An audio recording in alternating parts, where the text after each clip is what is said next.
Hi good morning all of you. ഈ ഒരു വീഡിയോയിൽ നമ്മൾ ഡിസ്കസ് ചെയ്യുന്നത് BSc സൈക്കോളജി 4 ഇയർ UG പ്രോഗ്രാമിലെ സെക്കൻഡ് സെമസ്റ്ററിലെ മേജർ കോഴ്സായ സയൻസ് ഓഫ് മെൻ്റൽ പ്രോസസ് എന്ന കോഴ്സിൻ്റെ സിലബസും ബുക്സ് ആൻഡ് റെഫറൻസുമാണ്.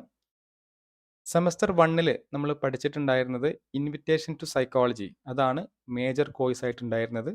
ഇതിൽ മെയിൻലി പഠിച്ചിട്ടുണ്ടായിരുന്നത് സൈക്കോളജി എന്ന സബ്ജക്റ്റിൻ്റെ ബേസിക് ഹിസ്റ്ററി ആയിരുന്നു, അല്ലെങ്കിൽ ബേസിക്സുകളായിരുന്നു. ഹിസ്റ്ററി, അതുപോലെ ഡിഫറെൻറ്റ് സ്കൂൾസ് ഓഫ് സൈക്കോളജി, ഒപ്പം തന്നെ branch and scope of psychology, ഒപ്പം തന്നെ ഇന്ത്യൻ പേഴ്സ്പെക്റ്റീവ്സ്, സയൻറ്റിഫിക് മെത്തേഡ്സുകളെ കുറിച്ച്, സൈക്കോളജിയിലുള്ള ഡിഫറെൻറ്റ് സയൻറ്റിഫിക് മെത്തേഡ്സുകളെ കുറിച്ച് പഠിച്ചിട്ടുണ്ടായിരുന്നു. എന്താണ് സയൻറ്റിഫിക് മെത്തേഡ്സ് എന്നുള്ളതും ഡിഫറെൻറ്റ് സയൻറ്റിഫിക് മെത്തേഡ്സുകളെ കുറിച്ചും, observation, interview, experimentation, case study പോലെയുള്ള മെത്തേഡ്സുകളെ കുറിച്ച് പഠിച്ചിട്ടുണ്ടായിരുന്നു. പിന്നെ അറ്റൻഷൻ ആൻഡ് പെർസെപ്ഷൻ, എന്താണ് ഫിനോമിന, അറ്റൻഷൻ എന്ന ഫിനോമിന എന്താണ്, അതുമായി അസോസിയേറ്റ് ചെയ്തിട്ടുള്ള ഫാക്ടേഴ്സ് എന്തൊക്കെയാണ്, എന്തൊക്കെ ഫാക്ടേഴ്സുകളാണ് അറ്റൻഷൻ എന്ന പ്രോസസ്സിനെ ഇൻഫ്ലുവൻസ് ചെയ്യുന്നത്, എന്താണ് പെർസെപ്ഷൻ, ഡെപ്ത് പെർസെപ്ഷൻ എന്താണ്, അല്ലെങ്കിൽ ഓർഗനൈസേഷണൽ പ്രിൻസിപ്പിൾസ് എന്തൊക്കെയാണ്, ഗസ്റ്റാൾട്ട് ഓർഗനൈസേഷണൽ പ്രിൻസിപ്പിൾസ് എന്തൊക്കെയാണ്, ഇങ്ങനെയുള്ള ഒരുപാട് കാര്യങ്ങൾ പഠിച്ചു. ഒപ്പം തന്നെ കോൺഷ്യസ്നെസ്, സ്റ്റേറ്റ്സ് ഓഫ് കോൺഷ്യസ്നെസ് എന്താണ്, സ്ലീപ്പ് എന്താണ്, ഡ്രീം എന്താണ്, ഡിഫറെൻറ്റ് ആൾട്ടേർഡ് സ്റ്റേറ്റ്സ് ഓഫ് കോൺഷ്യസ്നെസ്സിനെ കുറിച്ച് നമ്മൾ പഠിച്ചു.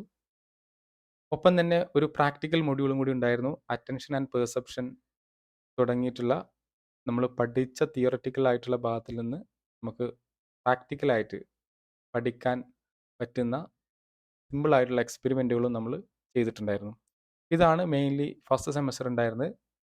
സെക്കൻഡ് സെമസ്റ്ററിൽ ഒരു മനഃശാസ്ത്ര വിദ്യാർത്ഥി അറിഞ്ഞിരിക്കേണ്ട അതർ മെൻ്റൽ പ്രോസസ്സുകളെ കുറിച്ചാണ് മെയിൻലി സെക്കൻഡ് സെമസ്റ്റർ ഉൾപ്പെടുത്തിയിട്ടുള്ളത്. സെക്കൻഡ് സെമസ്റ്ററും നേരത്തെ പറഞ്ഞ പോലെ തന്നെ മേജർ വിത്ത് പ്രാക്ടിക്കലാണ്. 4 മൊഡ്യൂള് തിയററ്റിക്കൽ ആയിട്ടുള്ള മൊഡ്യൂളുകളും ഒരു മൊഡ്യൂള് പ്രാക്ടിക്കൽ ആയിട്ടുള്ള മൊഡ്യൂളുമാണ് ഉൾപ്പെടുത്തിയിട്ടുള്ളത്. കോഴ്സിൻ്റെ പേരെന്ന് പറയുന്നത് സയൻസ് ഓഫ് മെൻ്റൽ പ്രോസസ് എന്നാണ്. നമുക്കറിയാം സൈക്കോളജി എന്നുള്ളത്, psychology is A science of behaviour and mental process എന്നാണ് നമ്മൾ പറഞ്ഞിട്ടുണ്ടായിരുന്നത്. ഈ മെൻ്റൽ പ്രോസസ്സിൻ്റെ സയൻസാണ് നമ്മൾ പ്രധാനമായിട്ടും ഈ ഒരു കോഴ്സിൽ പഠിക്കുന്നത്. നമ്മൾ പഠിച്ചിട്ടുണ്ടായിരുന്ന അറ്റൻഷൻ, പെർസെപ്ഷൻ ഇതൊക്കെ തന്നെ ബേസിക് മെൻ്റൽ പ്രോസസ്സുകളാണ്. ഇതെല്ലാം തന്നെ cognition, problem solving, decision making, അതുപോലെ മെമ്മറി പോലെയുള്ള, അല്ലെങ്കിൽ ലേണിംഗ് മെമ്മറി പോലെയുള്ള അതർ മെൻ്റൽ പ്രോസസ്സുകളെ കുറിച്ചാണ് മെയിൻലി സെക്കൻഡ് സെമസ്റ്ററിൽ ഈ ഒരു കോഴ്സിൽ പഠിക്കുന്നത്. അപ്പോൾ എങ്ങനെ ഒരു വസ്തുവിനെ നമ്മൾ പെർസീവ് ചെയ്യുന്നു എന്നതിൻ്റെ അപ്പുറത്തേക്ക് അതിനെങ്ങനെ, അല്ലെങ്കിൽ ഒരു പ്രോബ്ലത്തെ എങ്ങനെ സോൾവ് ചെയ്യുന്നു, എങ്ങനെ ചില സിറ്റുവേഷൻസിൽ നമ്മൾ തീരുമാനങ്ങൾ എടുക്കുന്നു, അല്ലെങ്കിൽ എങ്ങനെയാണ് നമ്മുടെ മെമ്മറീസിനെ, നമ്മുടെ ഓർമ്മകളെ ഫോം ചെയ്യുന്നത്, എങ്ങനെയാണ് നമ്മൾ നമ്മൾ എങ്ങനെയാണ് മറന്നു പോകുന്നത്, എങ്ങനെയാണ് നമ്മൾ ലേണിംഗ് സംഭവിക്കുന്നത്, നിത്യജീവിതത്തിൽ നമ്മൾ നിരന്തരമായിട്ട് ഉപയോഗിക്കുന്ന ഡിഫറെൻ്റ് ആയിട്ടുള്ള മെൻ്റൽ പ്രോസസ്സുകളെ കുറിച്ചാണ് സെക്കൻഡ് സെമസ്റ്ററിലെ സയൻസ് ഓഫ് മെൻ്റൽ പ്രോസസ് പറയുന്നത്. ഫസ്റ്റ് സെമസ്റ്ററിനെ പോലെ തന്നെ ടോട്ടൽ 5 മൊഡ്യൂളുകളായിട്ടാണ് ഈ ഒരു കോഴ്സ് ഡിസൈൻ ചെയ്തിട്ടുള്ളത്. അതിൽ ഫസ്റ്റ് സെമസ്റ്ററിനെ പോലെ തന്നെ 4 മൊഡ്യൂൾ എന്ന് പറയുന്നത് തിയററ്റിക്കൽ ആയിട്ടുള്ള മൊഡ്യൂളുകളും ഒരു മൊഡ്യൂൾ എന്ന് പറയുന്നത് വിത്ത് പ്രാക്ടിക്കലും കൂടിയാണ് എന്നുള്ളതാണ്. ഈ 5 മൊഡ്യൂള് 22 യൂണിറ്റ് ആയിട്ടാണ് ഡിവൈഡ് ചെയ്തിട്ടുള്ളത്. അഥവാ ഒരു മൊഡ്യൂളിൽ തന്നെ ഡിഫറെൻ്റ് ആയിട്ടുള്ള യൂണിറ്റുകൾ വരുന്ന രീതിയിലാണ് ഡിസൈൻ ചെയ്തിട്ടുള്ളത്. ഫസ്റ്റ് സെമസ്റ്ററിൽ നിന്ന് വ്യത്യാസമായിട്ട് സെക്കൻഡ് സെമസ്റ്ററിൻ്റെ വാല്യുവേഷൻ എന്ന് പറയുന്നത് സെൻട്രലൈസ്ഡ് വാല്യുവേഷൻ ആണ്. നമുക്കറിയാം ഫസ്റ്റ് സെമസ്റ്ററിൻ്റെ വാല്യുവേഷൻ ചെയ്തിട്ടുണ്ടായിരുന്നത് അതായത് കോളേജുകളിൽ വെച്ചായിരുന്നു. പക്ഷേ സെൻട്രലൈസ്ഡ് ആയിട്ടുള്ള വാല്യുവേഷനാണ് സെക്കൻഡ് സെമസ്റ്ററുകൾ വരുന്നത്. ഒപ്പം തന്നെ ആദ്യത്തെ 4 മൊഡ്യൂളിനാണ് യൂണിവേഴ്സിറ്റി എക്സാമിനേഷൻ ഉള്ളത്. പ്രാക്ടിക്കൽ മൊഡ്യൂൾ എന്ന് പറയുന്നത് പൂർണ്ണമായിട്ടും ഇന്റേണൽ എക്സാമിനേഷൻ, അഥവാ 30 മാർക്കിൻ്റെ ഇന്റേണൽ എക്സാമിനേഷൻ, 70 മാർക്കിൻ്റെ എക്സ്റ്റേണൽ എക്സാമിനേഷനാണ് ആദ്യത്തെ 4 മൊഡ്യൂൾ എന്ന് പറയുന്നത്. 4 മൊഡ്യൂളും വാല്യുവേഷൻ എന്ന് പറയുന്നത് ഈ പറഞ്ഞ പോലെ യൂണിവേഴ്സിറ്റി സെൻട്രലൈസ്ഡ് ആയിട്ടുള്ള വാല്യുവേഷൻ ആയിരിക്കും എന്നുള്ളതാണ് യൂണിവേഴ്സിറ്റി അറിയിച്ചിട്ടുള്ളത്. 30 മാർക്കിൻ്റെ ഇന്റേണൽ എക്സാമിനേഷനിൽ ഈ പറഞ്ഞ പോലെ 20 മാർക്കാണ് വിത്ത് പ്രാക്ടിക്കൽ. പിന്നെ ബാക്കിയുള്ള 10 മാർക്ക് എന്ന് പറയുന്നത് അതർ ഇന്റേണൽ ആക്ടിവിറ്റീസ് ആണ് ഉൾപ്പെടുത്തിയിട്ടുള്ളത്. ടോട്ടൽ 30 മാർക്കിൻ്റെ ഇന്റേണലും 70 മാർക്കിൻ്റെ എക്സ്റ്റേണൽ ഇവാലുവേഷൻസുമാണ്. നമുക്ക് ഡീറ്റെയിൽഡ് ആയിട്ട് ഓരോ മൊഡ്യൂളും ഡീറ്റെയിൽഡ് സിലബസ് നോക്കാം. ഫസ്റ്റ് മൊഡ്യൂൾ എന്ന് പറയുന്നത് കൊഗ്നീഷൻ ആണ്.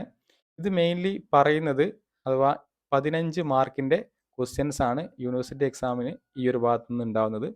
ഇത് ഫസ്റ്റ് യൂണിറ്റ് എന്ന് പറയുന്നത് ഇൻട്രൊഡക്ഷൻ ടു കൊഗ്നിറ്റീവ് സൈക്കോളജി. എന്താണ് കൊഗ്നിറ്റീവ് സൈക്കോളജി? നമ്മൾ സ്കൂൾസ് ഓഫ് സൈക്കോളജി ഫസ്റ്റ് സെമസ്റ്ററിൽ പഠിച്ചിരുന്ന സമയത്ത് കേട്ടിട്ടുണ്ടാവും. ബിഹേവിയറിസത്തിനൊക്കെ ശേഷം 1940കളിലും 1950കളിലൊക്കെ ഉയർന്നു വന്നിട്ടുള്ള ഒരു സ്കൂൾസ് ഓഫ് സൈക്കോളജിയാണ് കൊഗ്നിറ്റീവ് സൈക്കോളജി, അല്ലെങ്കിൽ ഒരു ബ്രാഞ്ച് ഓഫ് സൈക്കോളജിയാണ്. ഇതിൽ നിന്ന് ഒരുപാട് ഇൻഫ്ലുവൻസ് അല്ലെങ്കിൽ ഒരുപാട് ഇമ്പാക്റ്റുകൾ സൈക്കോളജി മേഖലയിൽ ഉണ്ടായിട്ടുണ്ട്. അപ്പോൾ അതിനെക്കുറിച്ചാണ് അതിൻ്റെ ഒരു ഹിസ്റ്ററിയാണ് മെയിൻലി ഈ ഒരു മൊഡ്യൂളിൽ പറയുന്നത്. ഹിസ്റ്ററി ഓഫ് കൊഗ്നിറ്റീവ് സൈക്കോളജി, അതിൽ മെയിൻലി ഏർലി ഹിസ്റ്ററി, ഇംപീരിസിസം, അതുപോലെ നേറ്റീവിസം, അതുപോലെ തന്നെ ഇൻട്രോസ്പെക്ഷൻ, അതുപോലെ തന്നെ focus on behaviour and cognitive revolution. Reasoning എന്താണ്, different types of reasoning, inductive reasoning, deductive reasoning. അപ്പോൾ തന്നെ റീസണിങ്ങിൻ്റെ different explanations, mental logic, mental models and probabilistic approach എന്ന് പറയുന്നത്. അതുപോലെ തന്നെ സെക്കൻഡ് മൊഡ്യൂൾ എന്ന് പറയുന്നത് problem solving and decision making എന്നുള്ളതാണ്. ഇതിൽ 5 മുതൽ 9 വരെ യൂണിറ്റുകൾ ഉൾപ്പെടുന്നതാണ് സെക്കൻഡ് മൊഡ്യൂൾ എന്ന് പറയുന്നത്. ഈ പറഞ്ഞ പോലെ എന്താണ് problem solving, different types of problems എന്താണ്, അതുപോലെ തന്നെ പ്രോബ്ലം സോൾവിൻ്റെ ഒബ്സ്റ്റക്കിൾസ് എന്തൊക്കെയാണ്, അല്ലെങ്കിൽ എന്തൊക്കെ ഡിഫിക്കൽട്ടീസ് ആണ് നമ്മൾ പ്രോബ്ലം സോൾവിങ് ചെയ്യുന്ന സമയത്ത് സംഭവിക്കുന്നത് എന്നുള്ളതാണ്. അതുപോലെ തന്നെ പ്രോബ്ലം സോൾവിങ്ങിൻ്റെ ഡിഫറെൻറ്റ് രീതികൾ എന്തൊക്കെയാണ്, അതുപോലെ തന്നെ ഡിസിഷൻ മേക്കിംഗ് എന്ന് പറഞ്ഞാൽ എന്താണ്, അതുപോലെ തന്നെ ഡിസിഷൻ മേക്കിംഗ് മോഡൽസുകൾ എന്തൊക്കെയാണ്, അതുപോലെ ഹ്യൂരിസ്റ്റിക്സ് ആൻഡ് ബയാസസ് ആൻഡ് ഫാലസീസ്. നമ്മൾ ഇത്തരം ഡിസിഷൻ മേക്കിങ്ങോ അല്ലെങ്കിൽ ഇത്തരം പ്രോബ്ലത്തെയൊക്കെ സോൾവ് ചെയ്യുന്ന സമയത്ത് ഒരുപാട് ബയാസുകൾ വരാം. എന്തൊക്കെയോ ബയാസുകളാണ് മെയിൻലി നമ്മൾ ഇത്തരം ഡിസിഷൻ മേക്കിങ്ങിൽ തീരുമാനമെടുക്കുന്ന സമയത്ത് സ്വാധീനിക്കുന്നത് എന്നുള്ളതാണ്. ഈ പ്രോബ്ലം സോൾവിങ്, ഡിസിഷൻ മേക്കിംഗ് ഒക്കെ തന്നെ ഡിഫറെൻറ്റ് മെൻ്റൽ പ്രോസസ്സുകളാണ്, അഥവാ ഒരു മെൻ്റൽ മാനിപ്പുലേഷൻസുകളാണ്. അപ്പോൾ അതിനെക്കുറിച്ചാണ് ഈ സെക്കൻഡ് മൊഡ്യൂൾ പറയുന്നത്. തേർഡ് മൊഡ്യൂൾ എന്ന് പറയുന്നത് മെമ്മറി ആൻഡ് ഫോർഗെറ്റിംഗ് ആണ്. വളരെ ഇമ്പോർട്ടൻ്റ് ആയിട്ടുള്ള ഒരു മൊഡ്യൂളാണ്. 14 ഇൻസ്ട്രക്ഷണൽ അവേഴ്സ് ആണ്. അതിൽ തന്നെ 20 മാർക്കിനുള്ള ക്വസ്റ്റ്യൻസ് ആണ് ഈ ഒരു ഭാഗത്ത് നിന്ന് പ്രതീക്ഷിക്കേണ്ടത്. അപ്പോൾ കൂടുതൽ മാർക്കിന് ചോദിക്കുന്ന ഒരു മൊഡ്യൂൾ, ലേണിങ്ങും അതുപോലെ തന്നെ മെമ്മറി, ഈ 2 മൊഡ്യൂളാണ് കൂടുതൽ മാർക്കിന് ചോദിക്കുന്നത്. യൂണിറ്റ് എന്ന് പറയുന്നത് ഈ process of memory, encoding, storage and retrieval process. എന്താണ് എൻകോഡിംഗ്, എന്താണ് സ്റ്റോറേജ്, എന്താണ് റിട്രൈവൽ പ്രോസസ്സ് എന്ന്. മെമ്മറി എന്ന് പറയുന്നത് തന്നെ ഇൻഫർമേഷൻസിനെ നമ്മൾ എൻകോഡ് ചെയ്ത് വെച്ച് സ്റ്റോർ ചെയ്ത് ആവശ്യമുള്ള സമയത്ത് അത് റീകാൾ ചെയ്യുക അല്ലെങ്കിൽ റിട്രൈവ് ചെയ്യുന്നത് ഒരു മെൻ്റൽ പ്രോസസ്സാണ് മെമ്മറി എന്ന് പറയുന്നത്. അതുപോലെ തന്നെ different types of memory, sensory memory, അതുപോലെ short term memory, long term memory, അല്ലെങ്കിൽ different types of long term memories, implicit memory, explicit memory, flashbulb memory, ഇങ്ങനെയുള്ള ഡിഫറെൻറ്റ് മെമ്മറീസ്. നമുക്കൊക്കെ തന്നെ മെമ്മറി എന്ന എക്സ്പീരിയൻസ് ഉണ്ടായിട്ടുണ്ടാകും. ഓർമ്മകൾ നമ്മൾ എന്താണ് സ്റ്റോർ ചെയ്ത് എൻകോഡ് ചെയ്ത് ആവശ്യമുള്ള സമയത്ത് അത് യൂസ് ചെയ്യുന്നുണ്ട്. അത് ഡിഫറെൻറ്റ് ടൈപ്സ് ആണ്. ഇപ്പം നമ്മൾ ഇന്ന് രാവിലെ കഴിച്ച ഭക്ഷണത്തിൻ്റെ പേര് നമുക്ക് ഓർമ്മ ഉണ്ടാകും, പക്ഷേ ഒരു മാസം മുൻപ് കഴിച്ച് ഇന്നൊരു ഡേറ്റ് കൊടുത്തിട്ട് ഭക്ഷണം കഴിച്ചതിൻ്റെ പേര് നമ്മൾ മറന്നു പോയിട്ടുണ്ടാകും. അപ്പോൾ നമ്മുടെ മെമ്മറീസ്, അല്ലെങ്കിൽ നമ്മൾ ഡിഫറെൻറ്റ് ടൈപ്സ് ഓഫ് മെമ്മറി, അതിൻ്റെ ഡ്യൂറേഷൻ, അതിൻ്റെ കപ്പാസിറ്റി ഒക്കെ അനുസരിച്ച് ഡിഫറെൻറ്റ് ടൈപ്സ് ആയിട്ട് മെമ്മറീസിനെ നമുക്ക് എന്ത് ചെയ്യാൻ പറ്റും, ഡിവൈഡ് ചെയ്യാൻ പറ്റും. ഇത്തരം ഡിഫറെൻറ്റ് ടൈപ്സ് ഓഫ് മെമ്മറീസ് എന്തൊക്കെയാണ്? അപ്പോൾ തന്നെ നമ്മൾ ജനറൽ നോളജ് നമ്മൾ എടുത്തു വെക്കുന്ന അതുപോലെയല്ല നമ്മുടെ ഒരു സ്കില്ല് എടുത്തു വെക്കുന്നത്, അല്ലേ? ഒരു ഭക്ഷണം ഉണ്ടാക്കാൻ പറ്റുന്ന, അല്ലെങ്കിൽ ഒരു വാഹനം ഓടിക്കാനുള്ള നമ്മുടെ സ്കില്ല്, അതൊരു മെമ്മറിയാണ്. ഒപ്പം തന്നെ നമ്മൾ ജനറൽ നോളജ് നമ്മുടെ ഒരു മെമ്മറിയാണ്, അല്ലെങ്കിൽ നമ്മൾ ബുക്കിൽ വായിച്ച് പഠിച്ചിട്ടുള്ള കാര്യങ്ങൾ മെമ്മറിയാണ്. ഇതൊക്കെ ഡിഫറെൻറ്റ് രീതിയിലാണ് നമ്മൾ എൻകോഡ് ചെയ്യുന്നതും സ്റ്റോർ ചെയ്യുന്നതും റീകാൾ ചെയ്യുന്നതും. ഈ different types of memory, different abilities ആണ്. ഈ ഡിഫറെൻറ്റ് അതിൻ്റെയൊക്കെ തന്നെ മോഡൽ എന്ന് പറയുന്നത് ഡിഫറെൻ്റ് ആണ്.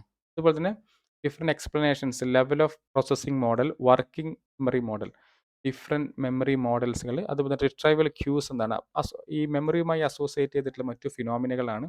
അതുപോലെ എൻകോഡിംഗ് സ്പെസിഫിസിറ്റി ഹൈപ്പോത്തസിസ്, അതുപോലെ തന്നെ ഡിഫറെൻ്റ് ആയിട്ടുള്ള memories, context dependent memory, state dependent memory, അതുപോലെ തന്നെ flash bulb memory, meta memory, ഇങ്ങനെയുള്ള ഡിഫറെൻറ്റ് ഫിനോമിനാസ്.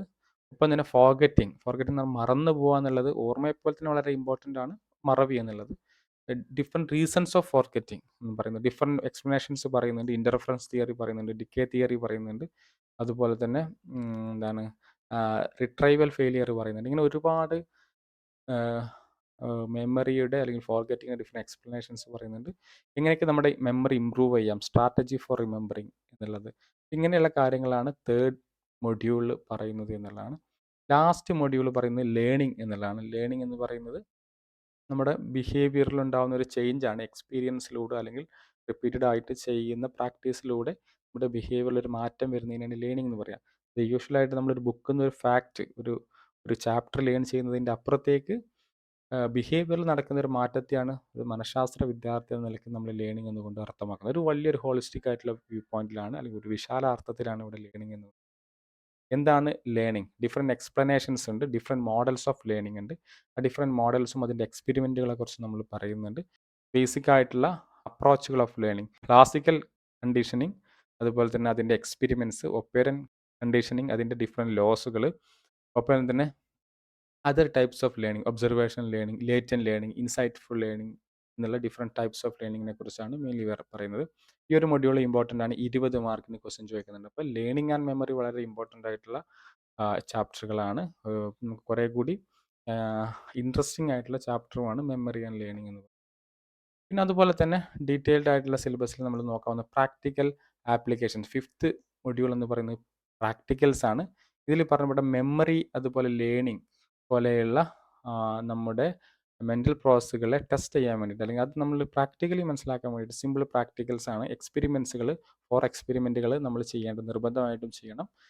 വേറെ പ്രാക്ടിക്കൽ വർക്ക് എന്ന് പറയുന്നത് applications of classical and operant conditioning in daily life. Different learning അപ്രോച്ചുകളാണ്. ഈ ഡിഫറെൻറ്റ് ലേണിംഗ് അപ്രോച്ചുകളുടെ പ്രാക്ടിക്കലായിട്ടുള്ള ഡെയിലി ലൈഫിലുള്ള അതിൻ്റെ ആപ്ലിക്കേഷൻസിനെ കുറിച്ചും, അതുപോലെ തന്നെ ലൈഫ് സ്കില്ലിലുള്ള ഒരു അസൈൻമെൻറ്റുമാണ് ഇത് ഈ പ്രാക്ടിക്കൽ മൊഡ്യൂളിൽ പ്രധാനമായിട്ടും. ഇതിലുള്ള 3 യൂണിറ്റുകളും എക്സ്പെരിമെൻസും, ഒപ്പം തന്നെ അതുപോലെ തന്നെ ഈ 2 അതർ യൂണിറ്റുകൾ എന്ന് പറയുന്നത് പ്രാക്ടിക്കലിൻ്റെ ഈ ഒരു മൊഡ്യൂൾ പൂർണ്ണമായിട്ടും ഇൻറ്റേർണൽ അസൈൻമെൻ്റ് ആണ്. അഥവാ 30 മാർക്കിൻ്റെ ഇൻറ്റേർണൽ അസൈൻമെൻറ്റ്. ഈ പറഞ്ഞ പോലെ 20 മാർക്ക് എക്സ്പെരിമെൻസിനും 5 മാർക്ക് വീതം, അതർ 2 വർക്കിനും 5 മാർക്ക് വീതം, ടോട്ടൽ 30 മാർക്കിൻ്റെ ഇൻറ്റേർണൽ ഇവാലുവേഷൻസ് ആണ് ഇതിൽ വരുന്നത് എന്നുള്ളതാണ്.